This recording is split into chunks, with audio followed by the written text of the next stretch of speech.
What's up everyone, welcome back to the shed. My name is John McGrath. This is my YouTube channel Man in Shed, and this is part 7 of this custom guitar build. Now, I know in the last episode I said I was going to wait till the hardware got here, but this is a bank holiday weekend, which means there's 3 days I can spend in this shed, so the work must go on. Now, I was waiting for the bridge so I could determine my neck break angle, but it's a hardtail bridge, so I really don't need that much of a neck break angle, if anything at all. They sit fairly flat. But what I do need to do now is, this is my neck. I have it all marked out, which I'll show you in a little while. But I need to take 2mm out of the body section, just to drop this down a little bit. So what you will see is the fretboard, which will be 6mm thick, will sit on top of this. And I'll have about 2mm of body then as well, under the fretboard. That will give me plenty of adjustment with my fixed tail bridge. I'm thinking of going with a scalar or shaller. I think they're pronounced shaller, a shaller hands bridge. So that has an adjustment, a minimum of 10, a maximum of about 14mm.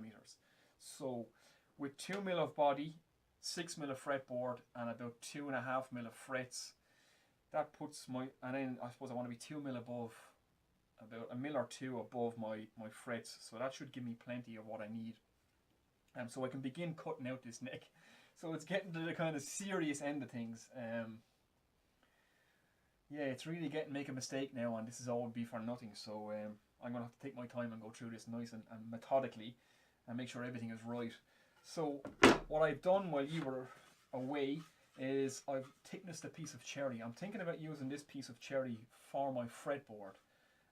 It has a nice grain in it, so I'm going to take a section of this for my fretboard, and I'm thinking maybe of using, I have some of the Crimson Guitar Stunning stains. I have the black.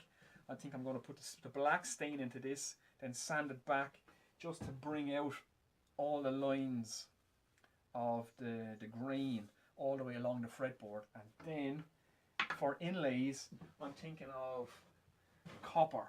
So I might do copper inlays in the fretboard, and I might overlay the headstock in copper too. I'm not sure. There'll be a lot of work in it, but I think it'll be worth it. I think I'm also going to do the control cavity cover in copper sheet as well, and maybe I might patina that, but we'll see. That's down the road a bit. So for now, what I'm going to do is, I've decided from now on with all my guitar designs, I'm going to create a board just like this one, that you've seen already. So I'm going to actually draw this guitar out in the side profile. So I want to transfer all my measurements straight up this board. And it'll just be a handy reference for me in future. I can just slide this board out. This is the guitar I want to make, and I can work off the board. So I'm going to build one of these boards for every guitar I build from now on. So that's the first thing I'm going to do. Transfer all these lines up, draw this guitar out in side profile. So I'll show you that, just so we're 100% that all our measurements on our neck are correct. And whilst we're working on our neck, then we can reference this. So yeah, so I'll get you in a little bit closer. We're getting to the serious end of things now, so we're really going to start to see this guitar come together over the next few episodes. So hopefully it's been interesting so far, and it's about to get a lot more interesting, because this stuff is pretty serious now, I think. Yeah, so let's do that. Right, so the first thing I'm going to do here is I'm just going to use a T-square. I'm going to transfer all my measurements straight up the board, and then I'm going to draw this guitar out in side profile. You won't have to watch all of this. What I'll do is I'll just fast forward it, and then I shall show you the end result, and I can explain then where we need to cut our body out, where we're going to cut our neck out, and it should make a lot more sense to you then. So like I said, I'm going to have a board like this now for every guitar I build from now on, and then I can just slide these boards away, and if I want to build this guitar again, I can just pull this board out and I can work off this board all my measurements. So first things first, like always, our scale length is the most important thing, so we're going to transfer that up first, and then we'll transfer our body up, our neck up, our end of our headstock to our end of our body dimension, then we can draw everything out in side profile. Alright, hopefully that makes sense. And the beauty of this board is that the edges are square, so it's just a case of I can transfer everything up just using a T-square. Right, so let's do that.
Okay guys, hopefully you can see that. I know it looks like a mass of lines right now, but just to give you a quick explanation, we've transferred all our lines up here and we've drawn our guitar out in a side profile. So you can see our headstock, our neck, our thickness of our fretboard, which runs back to here. You can see all this now, I'll slide it up here. So here's our body. We need 2 mil of our neck to come up, and then we need 6 mil of a fretboard. So I need to cut this fella back. So if I, as you can see all these lines heading this way, I have all them transferred onto our neck blank now. So I can just slot this in place. There we go, something like that. And all them lines should correspond. So here's our body. Hopefully you can see this. I'll just slide it up here again. So we have our neck comes in. Our fretboard obviously will sit on top of this. And so we need to take 2 mil out of our body all the way back. So this will be our neck here with 6 mil of fretboard on top of it. Hopefully that makes sense. It will all make sense as soon as I get this all cut out. But for now, I have a board with my guitar, and I have a side profile, and I have the plan of it here. So I'm going to keep this, like I say, I'm going to do one of these for each and every project from here on out, just so I can slide these out and I can build off this and take my measurements off this. So let's get on to, I suppose the next thing's next. We have to put in our truss rod. So let's get on that. Next up is installing our truss rod. So before we do any cutting on our neck blank, we're going to have to get this measured up and routed out. Whilst everything is nice and square and true, it makes it a lot easier, okay? So we don't want to go cutting out our neck and carving it and curving it and then trying to route our truss rod later on. Everything is nice and flat, stable and square, so now's the time to do it. This is just a dual action truss rod. It's nice and simple. If you haven't seen one before, every guitar neck obviously has one. All guitar necks are under tension from the strings, so the strings are trying to fold that neck, so they can, without a truss rod, the neck would just bow, it would just curve. Alright? Now sometimes a slight curve in your neck, which is called a relief, is preferable. It helps when you're fretting around the middle of the guitar or down the end of the guitar to stop the fret buzz and stuff. Stop the strings fretting out. So that all comes down to playability and action and how you like your guitar set up. So let's give you a quick demonstration. As I turn this rod, as you can see, that's a curve, so that can counteract the bow of the strings. That's a back bow, and if I go back the other way, it'll just curve the other way. So there it is straight again, and as you see, as I tighten that, you can see it's curved that way now. So just a dual action truss rod. They're nice and simple. Like I say, we can put neck relief in with them, or we can counteract back bows with them, that kind of thing. So this is going to go in just behind my nut, and it's going to go flat side up, okay? So I have to get the router set up now. I get you in for a closer look at this, and we can see what's involved in getting this guy in. Actually, just before I do that, I have just checked to see which side of my neck blank runs truly parallel with our center line, which is where our truss rod is going to be, and it's this side. So I've checked it the whole way down with the verniers, and it runs perfectly parallel with our center line. So that's our reference side. That's where our fence for our router will run along. And yeah, let's route this thing out and get this done. Alright guys, this is actually the following day. I was just about to cut out the truss rod with the router in the video, and as I was doing it, this router let go of the bit. Again, it's done it to me before. It's a cheap router, and it was almost a catastrophe. So as I was routing this, the router skipped. It took a little chunk out of my truss rod channel. Luckily enough, I was able to recover from it, and then we were able to fix this, so it's perfect again. But yeah, cheap tools, don't use them, especially if you're trying to do precision work. I have a new router on the way. This router already ruined a neck on me before, so I thought channeling or just routing a straight line should be easy enough, but no, it let go of the bit again, and the router did skip on me. So actually here's the video, check it out. Right, so we want to route a channel in for our truss rod. We want to stop our adjustment just behind our nut, which we have marked out here. So that should be good. So we just want to mark the total length of that. So that's going to be our channel that we're going to route out.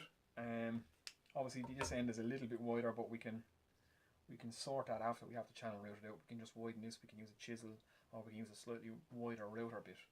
I'm going to use a 6mm bit to route this channel, and hopefully it should slot in good and snug and nice and tight. So let's grab our router. Let's clamp this down first actually. Grab our router and let's see if we can do this. Okay, quick tip for you. If you want to set the depth, your depth stop for your cut, it's nice and easy. You don't have to mess about with trying to measure things down here. Just drop your bit down to your work surface. So now the router bit is now resting on the top of this. So what I'm going to do then is, here's our depth stop. So let's put our truss rod in here. And there's my depth.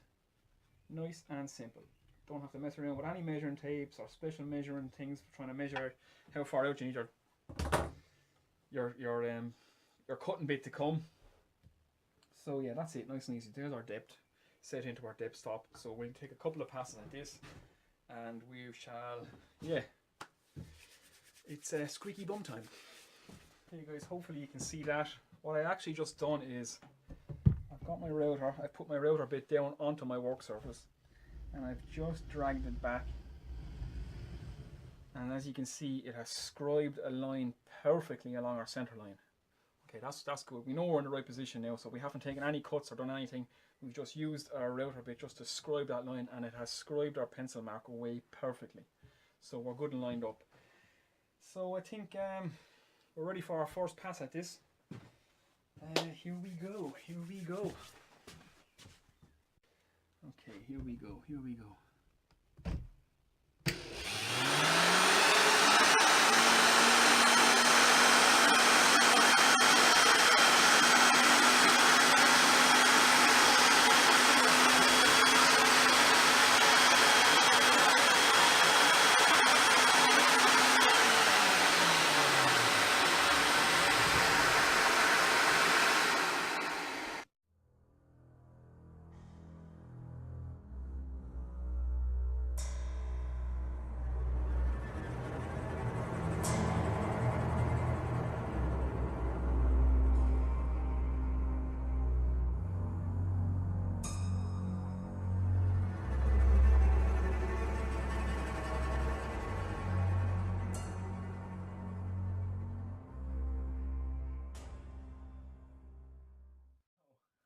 As you can see, that was almost a heart attack I had.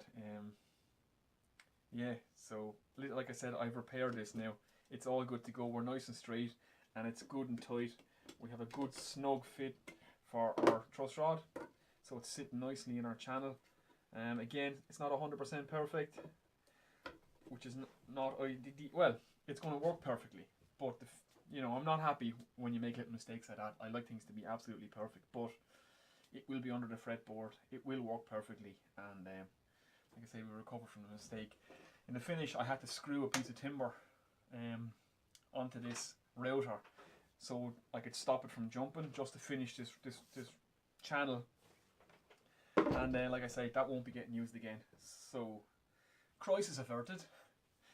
I almost had a heart attack, but we're back on track.